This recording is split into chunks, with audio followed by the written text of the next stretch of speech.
Hello everyone, welcome back to part 2 of Diving Diep with Alan.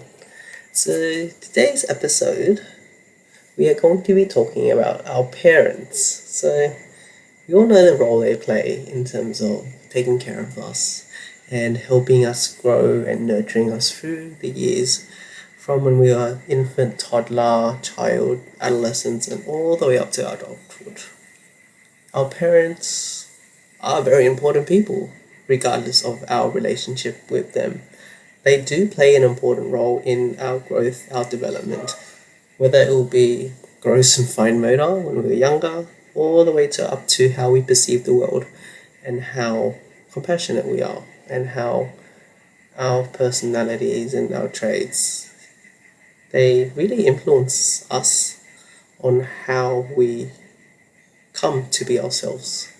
As much as we are individuals, we are heavily influenced by our parents, whether that'll be following and taking on traits and influences from them, or going the opposite and berating them, or not berating as per se, but more going up against them and just rebelling against them. Even that, it's the mere fact that your parents is there, or you have parents, or those are your parents, means that will affect the way you are today.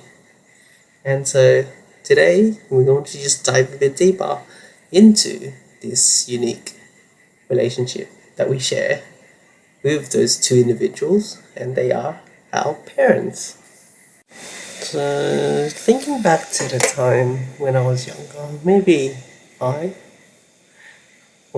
5, 6, 7, we're at the age where we're slowly developing and slowly understanding the world. And I remember then I looked at my parents and my perspective of them were that they were the best and the greatest thing in the world, right? Because that's all we had. That's all I had. I had both my mum and my dad with me, and you thought that they were flawless and they were the greatest human beings ever to have walked this earth. And slowly, as we grow up, I feel like, especially through puberty, you lose that respect for your parents. As on an individual level, we are trying to find our feet, trying to find ourselves, trying to grow, whether that would be physically or mentally. And through that period, our parents, they suffer. Like, we go through that change, that emotional change, but they go through that change as well. One of the one of the things I realized, one of the best quotes in terms of parenting that I learnt isn't even about parenting, but it's about how we perceive parenting. And I don't know where I heard the quote, whether it would be from a podcast, a post, I don't know where, but the quote goes, we have to remind ourselves that regardless of what we do or what we are doing, our parents, this is their first time parenting as well. Like, even though they're 20 to 30 years older than us, but this is their first time, and they're suffering and they're having to go through this journey with us. And after hearing that, I began to respect my parents more, knowing that and realizing that this is their first time doing this as well. If you think about it, for me, as for example, this is for me as the oldest child. I was their first kid, so that was new for them. But also, this is their first time.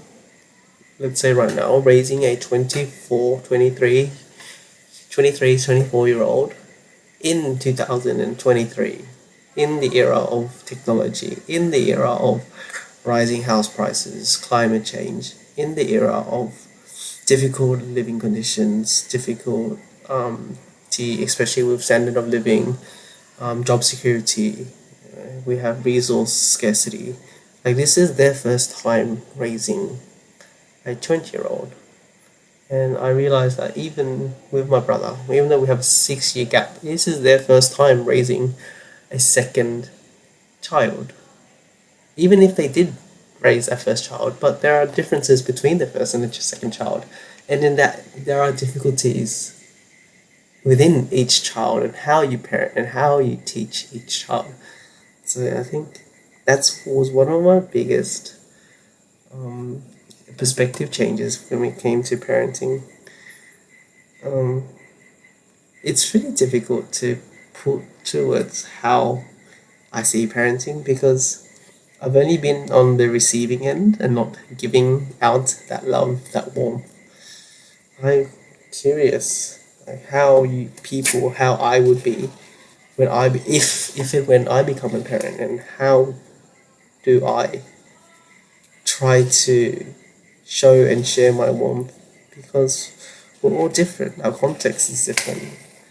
I look back on my parents and I'm really grateful for everything that they did, for all the sacrifices they made for me. Um, like my mum, my dad, both of them made sacrifices, very different sacrifices, but they made great sacrifices for me, and I'm really really grateful for it. So so my dad went to university when I was just born. He just graduated when I was like one, and my mum had I think a college diploma, but she couldn't afford to go to university, even though she's probably the smartest person in the house. And so my mom's sacrifice was that she runs a little shop, and that was her way of taking care of me, strangely enough. Because luckily, the shop that she runs, it's around the corner from our schools, from my primary school, and it's a 10 to 15 minute walk from my high school. And being the dumbass that I am, I didn't make it to selective, did I? And so having the shop there meant that I wake up in the morning, I'd say bye to my mom, go to school, finish school, and come home and say hi to my mom. I didn't realize how lucky I was to have that until I started talking and interacting with other kids, especially with this topic of parenting and how they get home from school. Some kids would just have to walk home by themselves or take public transport, whether it be bus or train. And so looking at that, I'm really, really grateful to get to spend that time with my parents. We don't have long with them. Like, we don't.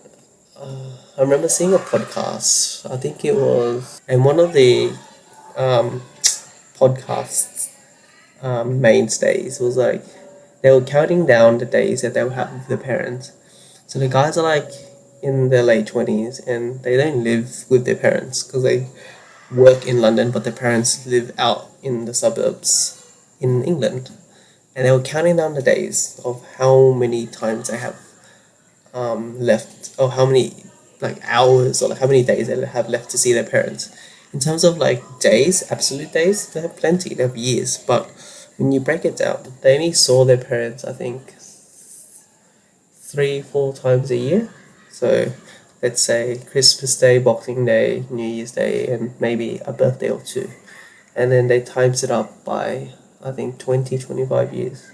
So for that lifetime, you only have like, in that estimation, 100 times you get to see your parents in 100 days roughly. Well, that's obviously like a really really rough estimate, but thinking about that makes me really sad.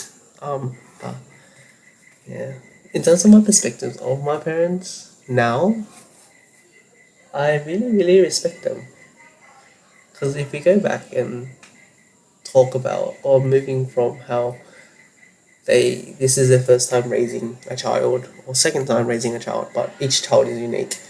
They've really really done a good job. I'm not saying that I'm perfect, or I'm not saying that I'm an incredible person, because I'm not. But they've done well, and I have to be thankful and grateful for them, and they deserve to be congratulated. Especially with their journey and how they've come to Australia. Raising a child in a foreign country with a handful of family friends supporting you in your area nearby, they've they've suffered a lot, and as I'm growing up, I'm seeing that suffer. I'm seeing that suffrage that they are going through or have gone through. I'm not saying that I've suffered as much as they have. No, like they have suffered immensely, but they've suffered so that I could be where I am, and that's something that I don't know how I'm gonna repay back to them. Because every time we talk, or every time I have an opportunity to have a longish discussion for them, whether it would be about house money, my parents just say they don't work hard just so they can have fun. They work hard so that we can have a good life. Me and my brother could have a good life, and then they can live comfortably as well. And that no matter what we do as people in society, I'm talking about me and my brother, they just hope that we turn out as good people, and I hope that we do. Fingers crossed. But their warmth, their compassion, the sacrifices that they've made has been incredible, and I don't know if I can reciprocate that moving forward. Um, that's now. I remember through puberty though, always so annoying. I reckon we all were, but I was I didn't understand what my parents meant to me or how much sacrifice they made until now. Because looking back, especially during that late high school stage, I was so stubborn. I didn't listen. I just genuinely thought I knew better. Oh, and who knew I was wrong? Hey,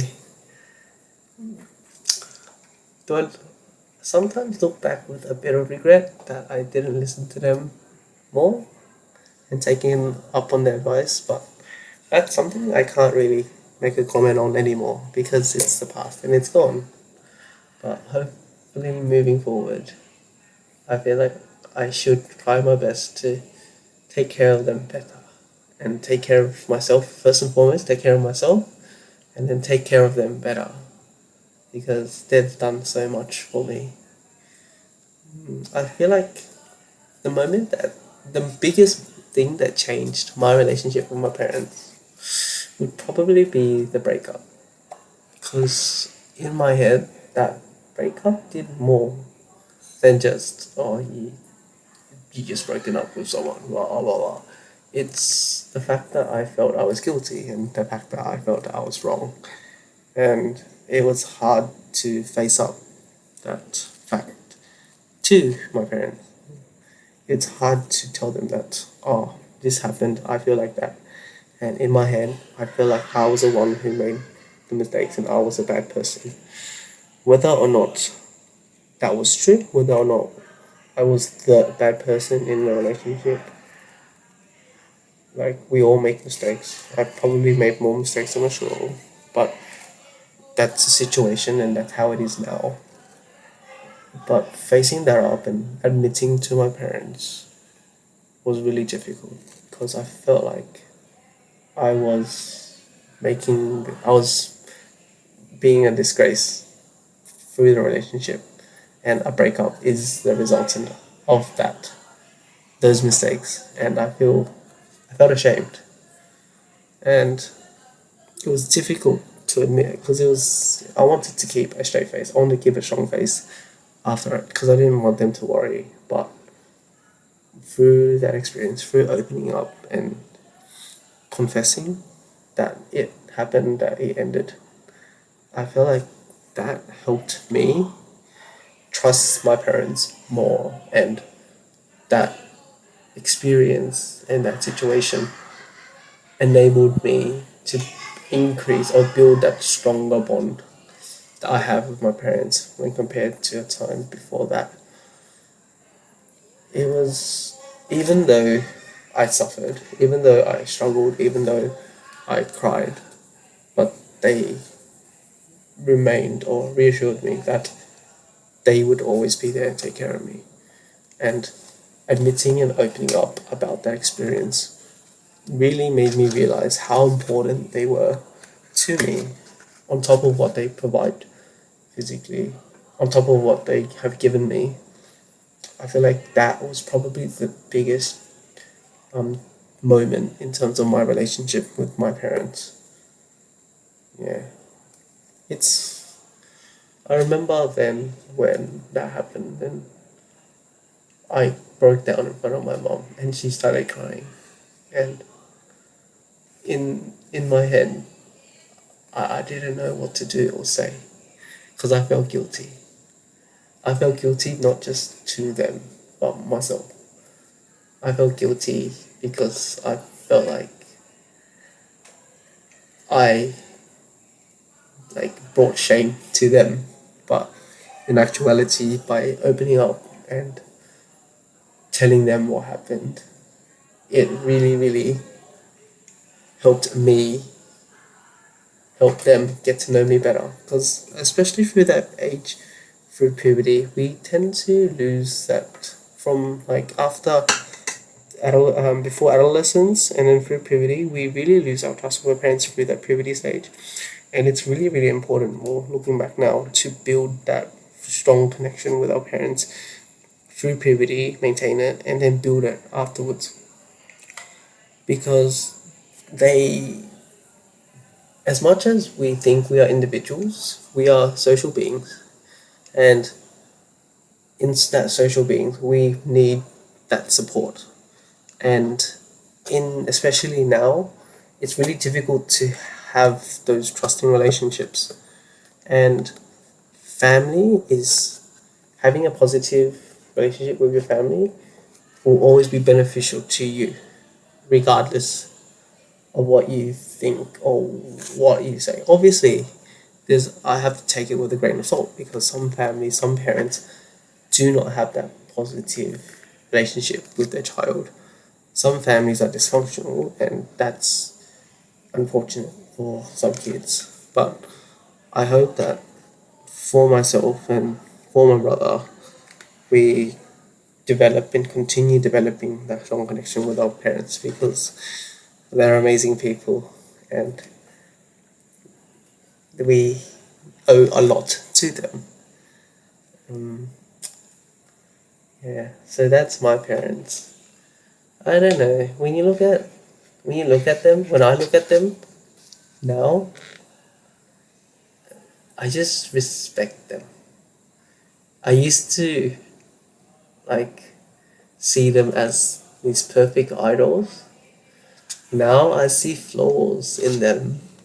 I see things that they do wrong or things that they say that is a bit controversial, or they've read something online and they've made a comment about it, or they're slowly getting on medications, they're having issues with balance, they're starting to forget things in and around the house, or gotten little mistakes wrong. As I'm growing up, I'm seeing them grow as well, and I'm seeing the things that I want to say are flaws or what they did wrong, but I'm just seeing the progression of time, and time is progressing for them as well. And I feel it's important for me to begin to contribute and give back to my parents. Even though they always say, "Oh, it's okay, I don't need you to buy anything," or like, "You don't need a present for me, I just need you to work hard." But I feel like the presents is a token of our gratitude towards our parents, and it's our hard work and what we've become as individuals, as a person in society. That's a proper gift. And personal, like me reflecting on myself, that's something I could do better with. But whether or not that manifests as me being someone in society or me being a really, really good son, I'm still contributing, and I hope that I continue to grow and contribute back to my parents, and I hope that they continue with their warmth and compassion towards me, because I really don't know where I'd be without them. It's a tough one because my relationship with my parents has always been quite neutral. Like, we don't really go on holidays, we don't really go far, but I know deep down that they really care, and that those holidays and those camping trips, cruise trips, or wherever, it's just a token, and it matter, but less so, because without that, without those trips, I still feel loved, and I still feel as though they've done an amazing job to take care of me. And I just really want to say thank you to them. So that's my final words on my parents at the age of 23 in 2023. And I'll hope maybe in 5-10 years' time, maybe, just maybe, my perspective on parents and parenting might just be a little bit different. Yeah. So this was Diep with Alan, the parents episode. Ciao now.